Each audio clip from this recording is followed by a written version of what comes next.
One of the biggest trends in 2025 has been stablecoins. And in fact, just a few days ago, the entire stablecoin market hit an all-time high at over $300 billion. Now, amongst all this growth, you're seeing new stablecoins being launched. You're seeing new stablecoin-backed protocols being launched, new DeFi projects coming into play. And amongst all this growth, you're also starting to see new debit cards, opportunities where you can take your stablecoins and not have to worry about off-ramping them directly into your bank account, as a term called neobank, which allows you to spend your stablecoins in a digital fashion without having to actually send your stablecoins, off-ramp them to a physical bank. Essentially, neobanking is digital banking, where you can have a debit card, Visa, and spend your stablecoins. Now, the thing is, there's a lot of these new stablecoin debit cards coming out. And quite honestly, they're not all the same. Some are really good and, well, some are just quite honestly trash. And we're gonna dive into each one of them in today's video because they're not, like I said, they're not all the same. Some don't have a yearly subscription fee. Some have an insane subscription fee. Some of them cost $100,000. It does get that insane. So all that and more in today's video. If you're new here, my name is Alex. We talk about crypto news, crypto passive income. If you enjoy content like that, consider subscribing. You like this video, smash up a like. Without further ado, let's into the video.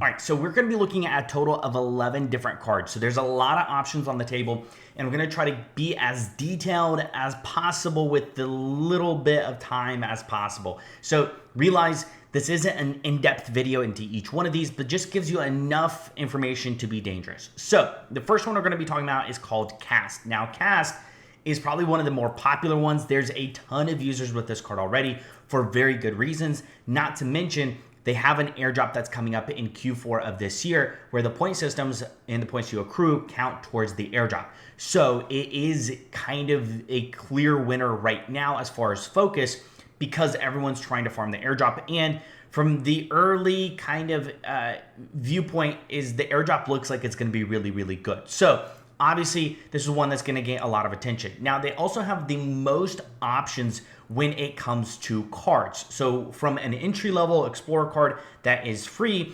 to spending $10,000 every single year, which I think is absolute insanity. But either way, there's a lot of options, and I think that is really cool. They also have Solana options as well integrated within their cards. Now you can get a digital card for free. If you want to get a actual physical card, there is a $100 fee, which makes Kast one of the higher cards as far as a cost perspective to get a physical card, which I don't really like. I don't really use Apple Pay or my Apple Wallet that much. I use a physical card. I'm old like that. But if you want a physical card, you're gonna dish out $100, and I personally don't like that. But it is what it is. That is the thing with Kast. But like I said, a lot of options. The airdrop probably well covers that. And there's a lot of points that you can also accrue. You don't have to worry about any annual fees. And the only other kind of negative, if you look at the dive into Kast, I think the big negative is it is custodial. So you have to send stables to that wallet. Yes, there's a lot of security behind it, but just be mindful of that. It is non-custodial. Now, the other things to consider is the no borrowing / credit line. It is prepaid only. There are cards we're going to be looking at that have type of credit built in, which makes it really, really unique. And like I said, the big thing is global usability, 100+ countries, and the rewards and airdrops make this one really, really exciting. So when you would take a look at Kast, I think you have to at least put Kast at least in an S tier or an A tier. I think personally it does deserve an S tier just because of the flexibility and the amounts of options. I mean, there's no other card out here that has as many options and as many features compared to Kast. Now, moving on from Kast, let's talk about Solayer. Now, Solayer is gaining a lot of traction, especially within the Solana ecosystem. And They have a lot of partnerships when it comes to airdrops, including the likes of Momentum. You can actually get a Momentum airdrop through having a Solayer card. So there's a lot of really cross-platform, cross-project type of collaborations that are really, really good. And so I think those kind of perks can maybe play out in the long run if you have a Solayer card. Now, here's the kicker, right? Is you have a fee, right? To purchase your card, you spend $75 for a lifetime subscription. Not too bad, or $39 a year. I hate yearly subscriptions on cards. I just don't like it. I don't like to spend money to spend money. It just doesn't make sense to me. I understand in certain instances it makes sense if you use the card enough to make back what you would have spent. But in this instance, if you're trying to dip your toes in the water, it kind of sucks to have to spend money to spend money. And so that is the big downside with the likes of Solayer. Now, there are a few things behind it that I think are super, super cool, is the non-custodial. Non-custodial is huge for a lot of people, especially when they want to have that ownership themselves. And it really is only selected to the Solana ecosystem. It's primarily USDC on Solana. SVM, EVM chain support is coming, and I think is in the works. And there is some pretty good yield, 4 to 5% APY on idle balances, no lockups or minimums. That is a huge difference compared to what you see with the likes of Kast, which if you think of Kast, Kast has a pretty decent yield, but it just isn't as high. I think if you go back to their Kast cards, you can see about 3% on all card spend. So a little bit different as far as the reward points compared to a yield. So something to also consider between these. And like I said, the biggest thing with this one is you do have the activation fees. There are some pretty expensive transaction fees with the likes of Solayer, but I think the yield is actually pretty interesting and auto compounds. So there's a lot of really, really cool things behind this. It is limited to USDC and USD. So it is kind of limited. Like I said, it has a high activation fee compared to Kast, which is free, but the yield is a huge kicker, and the self-custody. To some people, self-custody and non-custody is a deal breaker. So in that instance, Solayer, I think, has a really, really good card. I just don't like some of the fees behind it, but I think overall yields and everything else kind of makes up for it. And if you truly want to be a digital nomad, Solayer has a really, really great card. Now, moving on from Solayer, let's talk about Ether.fi. Now, Ether.fi is a fantastic project as a whole. Huge airdrop that they had before, and they have a DeFi native credit card. Now, this kind of pushes the boundaries as far as cards are concerned, because this is very different than what you see with Solayer or with Kast, because there is a credit mechanism built into this, which I think is very, very appealing. Similar to how you would go to a lending platform and you would deposit a crypto asset and borrow against it, you could essentially do the same thing with Ether.fi's card, which I think is super, super cool and unique. So there's two dual modes to this. So you have a debit mode, spend USDC directly, no fees, instant.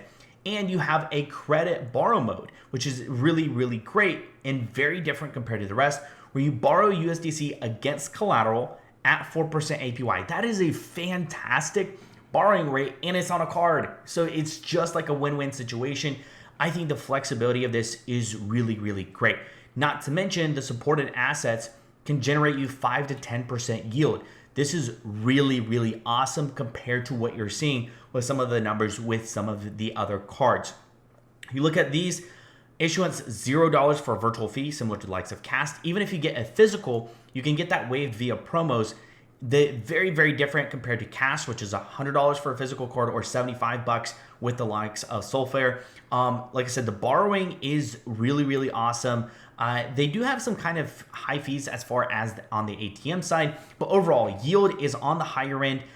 So I think there's a lot of big pluses with something like this. And they do have some little perks here and there as far as insurance and stuff like that. So like I said, the biggest con primarily is the fees. That is the biggest aspect. Almost all of these do require some level of KYC. And the biggest thing is the rewards aspect. So some rewards are in stables with some cards. You have to make sure how the rewards are accrued. In this instance, tokens are SCR and Ether.fi, which are volatile compared to fiat-based cashback. In the end, I absolutely love Ether.fi's card. It has to go up there with the likes of Kast. Yes, there's not as many options, but the flexibility and the options that you get with just one card is, in my opinion, absolutely phenomenal. Now, moving on to Gnosis Pay. Now, Gnosis, most people know it as the more of like a, developers type of ecosystem, right? Because of what you can do with Gnosis and having multiple wallets that are connected when it comes to verifying transactions.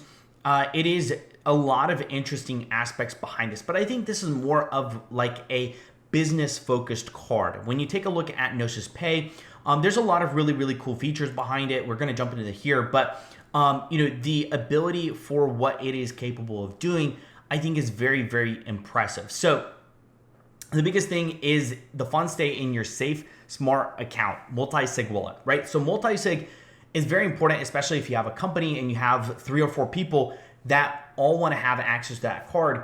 You're able to have cards in a multi-sig contract that kind of has like a thing about like an actual bank where you have a company and then you have company cards. That is kind of the idea behind some of the opportunities that exist.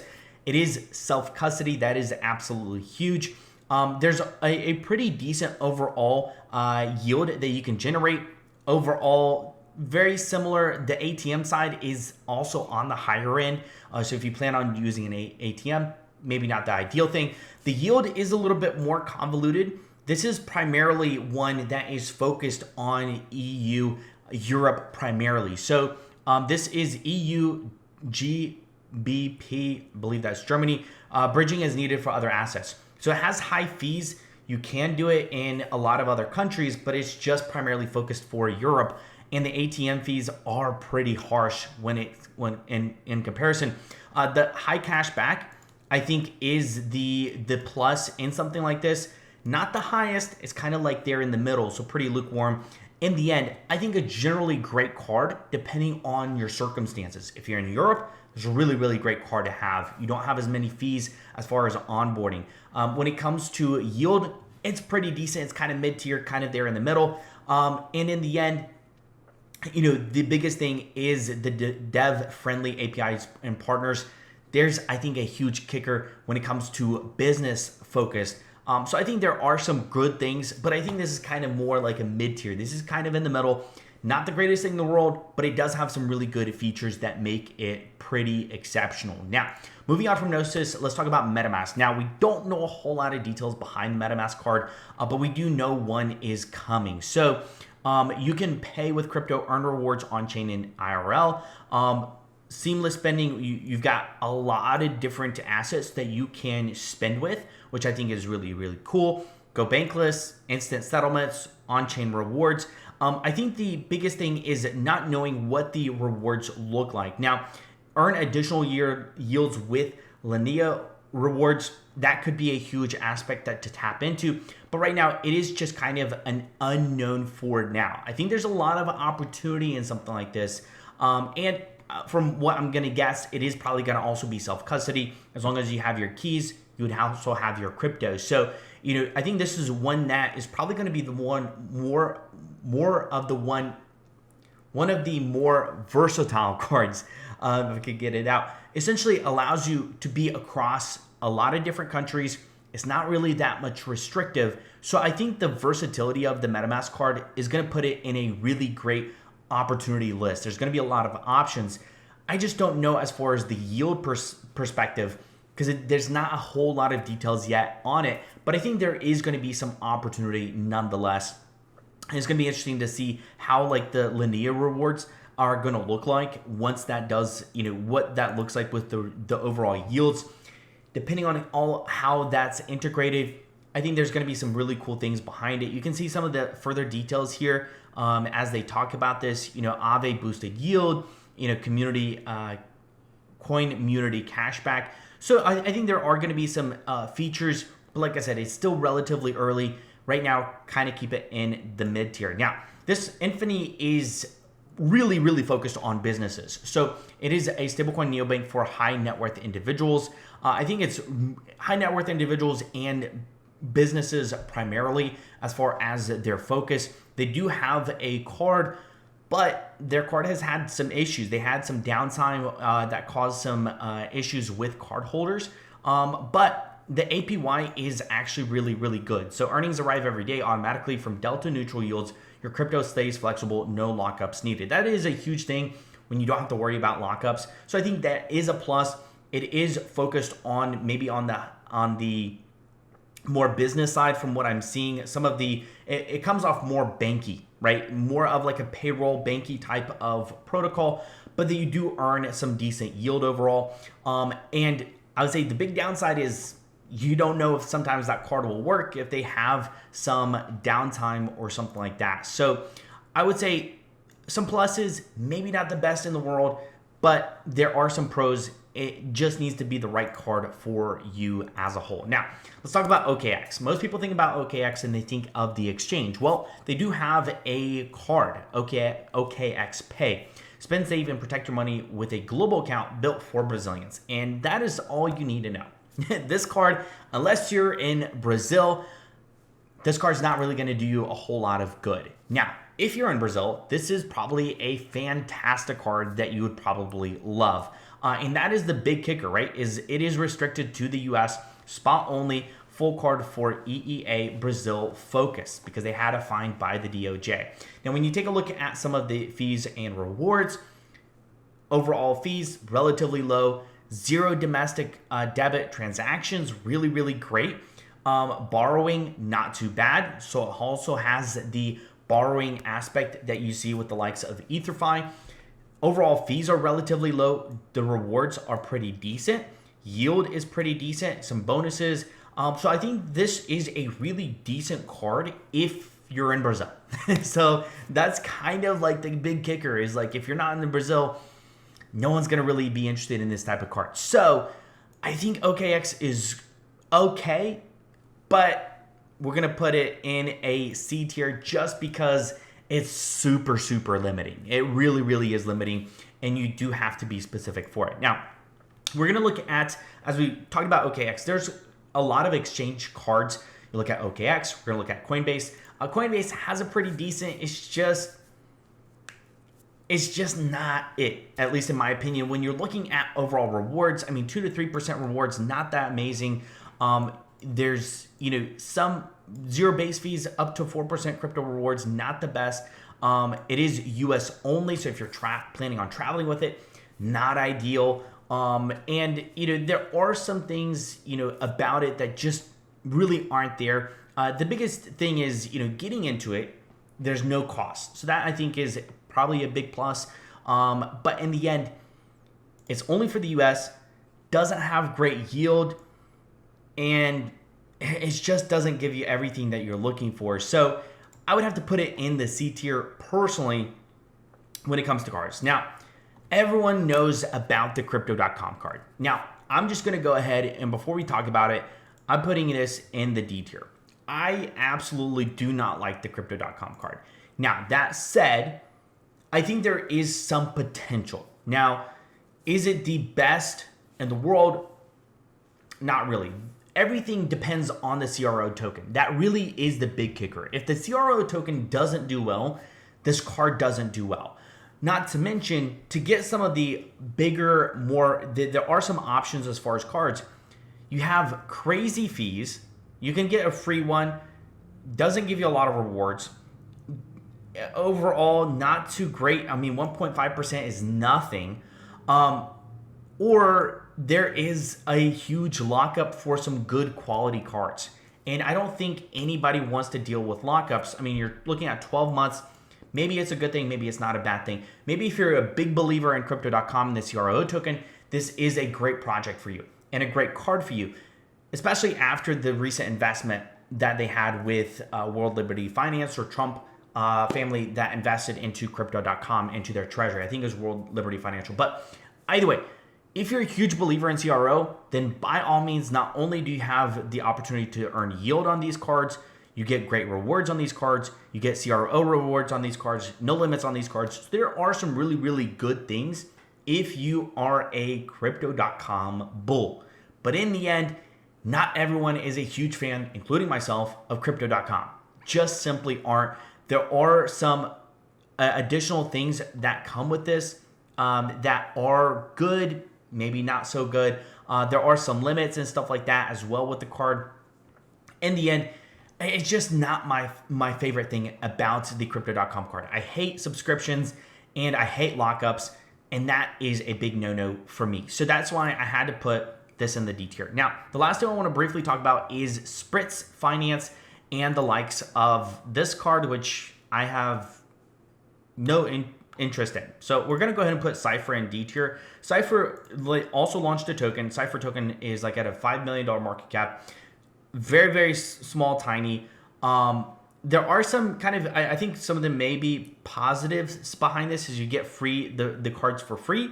But outside of that, there's really just not a lot of positives behind this card. It just doesn't come off that all too professional. That's just my personal opinion. Not a huge fan of it, but it is a card that exists. The other one I want to talk about is Spritz. Now, Spritz recently launched their card. Spritz was primarily an off-ramp and on-ramp platform that actually had pretty decent fees. They've done hundreds of millions of dollars in off-ramping and on-ramping when it comes to crypto. You can pay your bills with the likes of your connecting your different wallets. I've used Spritz a ton. Now, their Spritz card has a lot of interesting aspects, and their premium benefits I think could be very beneficial for someone that does travel a lot. So they have medical cover when you travel. They have price protection. They have luxury hotel benefits. They have baggage delay coverage, car rental insurance. There's a lot of really premium things if you're a huge traveler. But outside of that, there's just not a lot of rewards to the likes of the Spritz card. So I think this is one, it doesn't deserve to go in the D tier, but I would say definitely a C tier. It's not as beneficial compared to some of the others. So I'd love to hear your thoughts. Maybe you have some of these cards. Maybe you've been using some of these cards. Let me know your thoughts. Which ones are you most interested in? Which one do you like the best? Which one do you absolutely hate? Like I said, I don't like the Crypto.com card. That's just me personally speaking. But I'd love to hear your thoughts on these different debit cards. Some of these are custodial. Some of these are stables. And I think the ones that are most appealing to people are going to be the likes of Kast, where there is a level of custody, but you can earn yield on the stablecoin that you already have. Ether.fi, when you have the opportunity to generate yield on top of it and borrow against your already pre-existing assets, really turning it up a notch on DeFi. And then you look at others like the likes of Solayer that actually have some really cool, you don't have to worry about custody. It is self-custody. You have the opportunity to earn yield. It just may have to spend $75 to do it. Kind of is everybody's different kind of cup of tea. And I'd love to hear your thoughts on the type of tea you like. Let me know if you like any of these cards. Let me know your thoughts in the comment section below. If you enjoyed this video, smash the like. If you enjoy content like this, consider subscribing. And until next time, guys, stay invested.